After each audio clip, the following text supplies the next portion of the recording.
Hello guys, welcome back to this channel. Hope everyone is fine. On that note, let's start this video. So this is week 1 quiz of the course Programming Data Structures and Algorithms using Python. So guys, for the past 5 years we have been providing solutions for various NPTEL courses including this as well. So we tried our best to give you the most probable solutions guys. So if there are any changes that come to our notice, definitely we'll update that in the comment section. And if you want to suggest any solution change, you can please do that in the comment section as well guys. So please watch the video till the end guys, because if I make any in between changes you can be able to note that. So we need your support and encouragement to continue the further videos guys. So please subscribe our channel and definitely share this with your friends and classmates, and definitely like the video guys. This is the main thing, so that our video will appear in suggestions for other students also. So let's see the first question. What is the value of f of 8538 for the function below? So for first question, the answer is 9 guys. 9. So let me zoom this. Right, it is 9. Next, second question.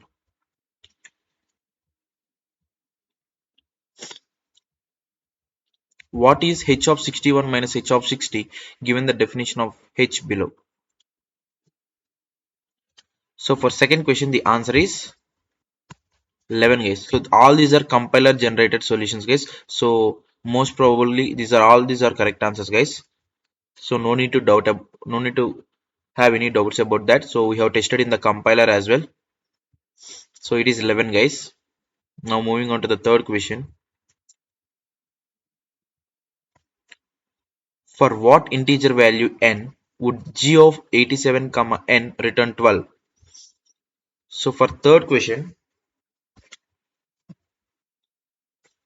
the answer is 7 guys.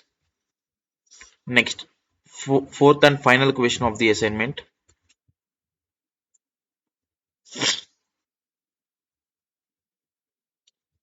So consider the following function mys. Which of the following is correct, assuming we always pass an integer argument to mys function? So for fourth and final question, fourth option, the function terminates for positive n with mys of n equals factorial of n. So this is the probable solution for fourth and final question. So friends, these are the probable solutions for week 1 assignment. So hope this video helpful for you. If you feel the same, please subscribe our channel. Definitely subscribe our channel. Definitely like the video, and please share this with your friends and classmates definitely guys. So keep supporting us like this. So until the next video, goodbye. Thank you.